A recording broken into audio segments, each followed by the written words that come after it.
Hola, muy buenos días. Una vez más aquí con ustedes para continuar con nuestra charla de Derecho Procesal Constitucional. Decíamos que tenemos un vasto marco jurídico que hace que nuestra Constitución realmente sea el instrumento más importante de nuestro país. De ahí que todos los operadores jurídicos vayamos específicamente a darle contenido, porque es ahí donde se encuentran los derechos humanos en todos los aspectos y que conocemos. El derecho procesal constitucional, decíamos, como doctrinarios, existen una gran cantidad de personas. Tengo aquí una definición que me llama mucho la atención y es interesante, del señor Juan Colombo Campbell. Él como doctrinario dice que el derecho procesal constitucional pertenece a la teoría general del proceso y la señala como el derecho procesal constitucional, dice él, es aquella rama del derecho público que establece las normas procesales orgánicas y funcionales necesarias para dar eficacia real a la norma constitucional cuando surja un conflicto entre un acto de autoridad y un particular y sus disposiciones. Aquí también es importante saber quién puede aplicar esta legislación o este marco jurídico y de lo que habla el anterior doctrinario. En un trabajo que tengo editado que se llama Medios de Control Constitucional Local y sus medios de protección, ya hará algunos 5 o 6 años, hablaba sobre un tema fundamental: ¿qué es un tribunal constitucional? ¿Para qué sirve? ¿Dónde están constituidos? Finalmente, en nuestras entidades federativas sabemos y tenemos una gran cantidad de ellas, yo creo que algunas 20 entidades federativas que tienen salas o tribunales constitucionales. Es decir, tribunales que se dedican exclusivamente, o cuando menos tienen una parte del Tribunal Superior de Justicia o Supremo Tribunal de Justicia, dedicado exclusivamente a proteger como órganos constitucionales su constitución local. Colima no tiene uno de ellos, pero sí tenemos estados que incluso dentro de su sistema jurídico interno tienen al juicio de amparo local. Otros lo llaman medios de defensa de derechos humanos. El más viejo en este sentido es el Tribunal de Veracruz. Por ejemplo, allá en el 2010 estableció un mecanismo para defender los derechos humanos, introduciendo dentro de su sistema jurídico una sala especializada para proteger los derechos humanos de los veracruzanos. Y así sucesivamente, en cascada, se vinieron otras entidades federativas, de los cuales a mí me llamó mucho la atención en aquel entonces, e hice un trabajo que después concluyó en un libro que debe de haber incluso por aquí en la biblioteca, que se llama así, Medios de Control Constitucional Local.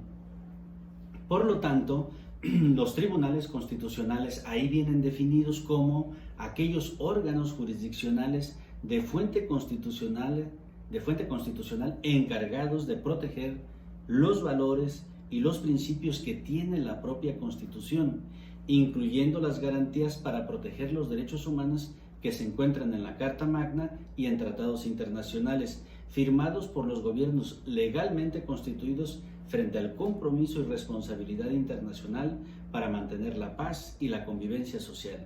El Estado mismo está sometido a la interpretación de ese órgano supremo y reconoce su jerarquía.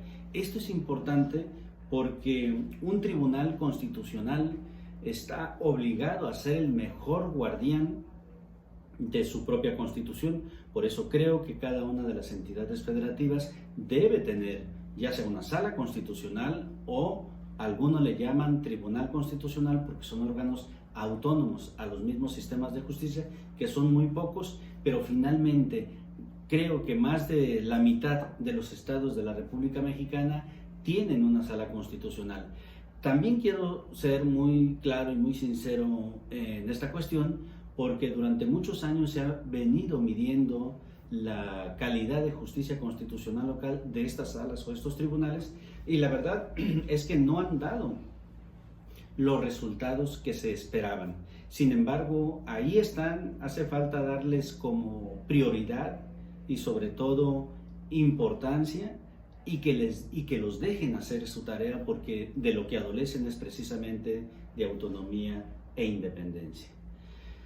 También quisiera hablar ya en esta última parte que dentro de nuestro programa, y ya entrando a cuáles son los medios de garantía dentro del derecho procesal constitucional, pues eminentemente vamos a ver uno de ellos, el juicio de amparo. El juicio de amparo es el mejor medio de control constitucional que, a juicio de muchos doctrinarios, y recuerdo uno de ellos que a lo mejor ustedes deben de conocer muy bien, que tiene mucha amistad con nuestra entidad federativa y que por años ha vivido, si bien es cierto, fuera del estado, pero ha tenido mucha actividad académica en nuestro estado. El doctor Vicente del Arenal Martínez es un ícono del conocimiento del juicio de amparo, tiene más de 40, 50 años trabajándolo, y podría decirles que tiene una gran cantidad de bibliografía sobre este medio de control constitucional. Sin embargo, quiero decirles que el juicio de amparo ha evolucionado impresionantemente bien ahora que se hace la reforma a la Constitución mexicana en 2011. Como ustedes pueden ver, nuestro sistema constitucional, y ya lo hemos dicho, se humanizó. Y esto trae como consecuencia que el juicio de amparo se reforma, se modifica su esencia natural, y ahora, de acuerdo al artículo 1 de este medio de control, establece textualmente, parafraseado, que el juicio de amparo es exclusivamente para proteger derechos humanos que se encuentran en la Constitución y en tratados internacionales que el Estado mexicano haya firmado. Algo y muy exactamente igual a lo que establece la Constitución, o al objetivo y a la naturaleza de este nuevo sistema constitucional que tenemos. Luego, entonces, si el juicio de amparo es uno de los medios de control, o quizás el medio de control más utilizado y uno de los más viejos que le han dado vida al sistema de justicia nacional, pues ahora tenemos la obligación de imbuirlo dentro de estos medios de defensa para proteger los derechos humanos, pues de manera progresiva. Dejemos evolucionar el juicio de amparo. Y si este es exclusivamente para proteger derechos humanos, otra vez nos obliga a que cada vez que alguien tenga contacto con este medio de control, lo primero que se tiene que pensar es qué derecho humano se tiene que garantizar con base en el juicio de amparo. También les voy a enviar un trabajo que estoy haciendo, está incompleto, voy a un 80% más o menos, sobre una obra que le voy a llamar, así se llama de hecho, pero todavía no la termino, se llama El Amparo Humanista. Voy a entregarles nada más la primera parte, la parte genérica, antes de entrar al análisis de su articulado, pero creo que el juicio de amparo, al humanizarse, pues está obligado el juez federal, el juez de distrito, los tribunales colegiados, los ministros de la Suprema Corte de Justicia de la Nación, a hacerlo y entenderlo para que evolucione en realidad, que el juicio de amparo no sea un instrumento que finalmente provoque más violaciones que las que causa. Y esa es la verdad. No crean que estoy diciendo una cosa así a bote pronto. El juicio de amparo en nuestro país y en América Latina, que no, ahora sí que es una institución que nosotros hemos exportado al exterior, y en América Latina, casi en la gran mayoría de los estados, de los países, existe el juicio de amparo mexicano, así se le conoce en algunos países. Pero al igual que en nuestro país, el juicio de amparo se ha desnaturalizado, porque incluso este medio de control se utiliza para retrasar juicios. En pocas palabras, afecta en muchas ocasiones por litigantes, por decisiones malas tomadas por los jueces de distrito, Y el juicio de amparo suspende a veces la ejecución de sentencias. Y esa es una deformación de este medio de control constitucional que debemos evitar a toda costa. En la Corte Interamericana de Derechos Humanos, en un caso muy específico que se llama el caso Las dos R's contra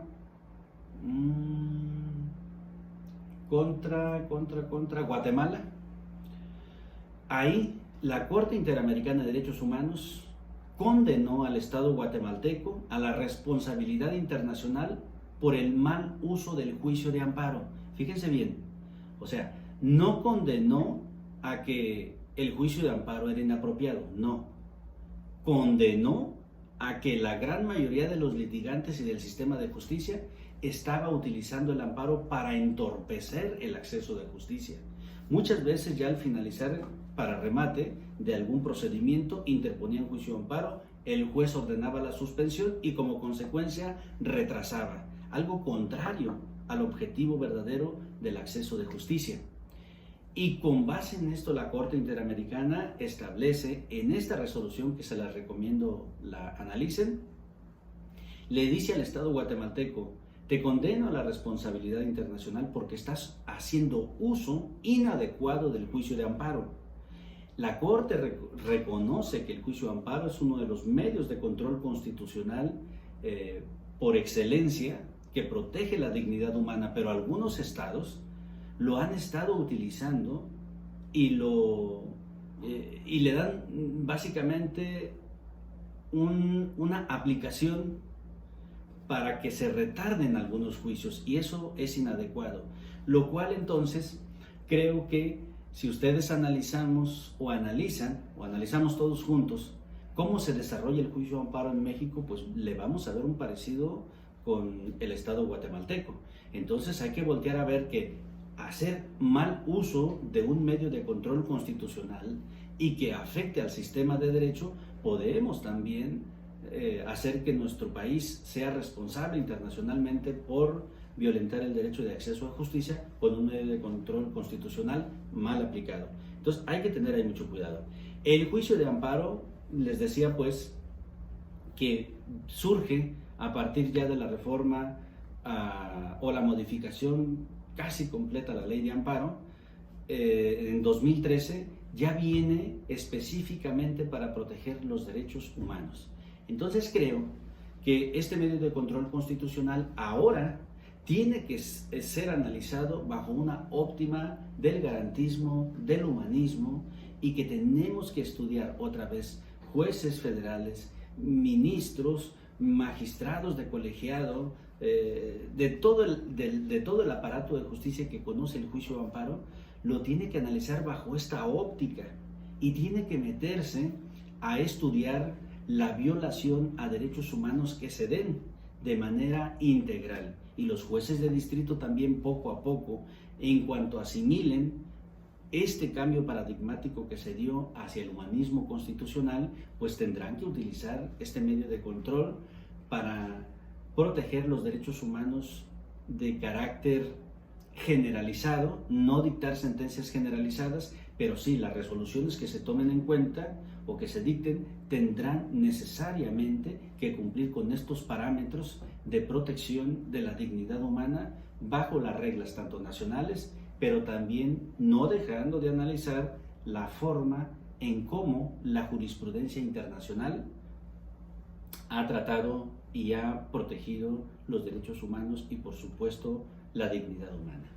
De ahí, pues, que sea necesario entender que la jurisdicción, los tribunales jurisdiccionales, ya específicamente tribunales federales, tribunales de amparo, deben de ser muy cuidadosos de hacer que se respete a través del juicio de amparo todos los derechos fundamentales de manera preeminentemente bajo un resultado real, y no precisamente ser tan legalistas ni aplicar el tecnicismo en el que el juicio de amparo está hecho.